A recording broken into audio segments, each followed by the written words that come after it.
YV Subbareddy తన రాజ్యసభ సభ్యత్వానికి ఇమ్మీడియట్గా రాజీనామా చేయాలి. ఎందుకు అంటే వైవి సుబ్బారెడ్డి పిఏ చిన్న అప్పన్న ఇందులో ముడుపులు తీసుకున్నాడు అనేది చాలా స్పష్టంగా సుప్రీంకోర్టు వేసిన సిట్ చెప్పింది. నా పిఏ లంచం తీసుకొచ్చి నాకే ఇస్తాడు కదా, మీకు ఇస్తాడా?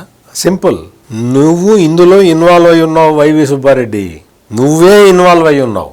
నీ టైంలోనే మొత్తం టెండర్ రూల్స్ మార్చారు. టెండర్ రూల్స్ ని మార్చమని చెప్పిందే నువ్వు టీటీడీ చైర్మన్ గా ఉన్నప్పుడు. టోటల్ గా రూల్స్ మార్చి తీసుకొచ్చి ఒక అజ్ఞాత భక్తుడు ఈ నెయ్యి క్వాలిటీ గురించి లెటర్ రాశాడు, కంప్లైంట్ చేశాడు. ఆ కంప్లైంట్ ఆధారంగా నెయ్యిని ల్యాబ్ టెస్ట్ కు పంపిస్తే ల్యాబ్ టెస్ట్ లో తేలింది ఇది కల్తీ నెయ్యి అని. అయినా సరే ఆ విషయం నీకు తెలిసి ఆ రిపోర్ట్ నువ్వే తీసుకొని నువ్వు ఆ ప్రొక్యూర్మెంట్ జిఎంకి పంపిస్తే నువ్వేం చెప్పాలి, నువ్వేం చెప్పావు? నెయ్యిలో కల్తీ జరిగిందని ల్యాబ్ రిపోర్ట్ వచ్చింది, దీన్ని ఆపేయండి అని చెప్పాలి. నువ్వేం చెప్పావు? ఆ బోలేబాబా డైరీని వాళ్ళందరినీ పిలిచి ఒకసారి పిఎని కలవండి అని చెప్పావు. కలిశారు, డీల్ సెట్ అయింది, అదే నెయ్యి సరఫరా చేశారు. ఇది మొత్తం వైవి సుబ్బారెడ్డి చేసిన పన్నిన కుట్ర. దానికి సాక్ష్యాలు ఆధారాలు లేకుండా చేసుకోవడం అనేది వాళ్ళ అలవాటు.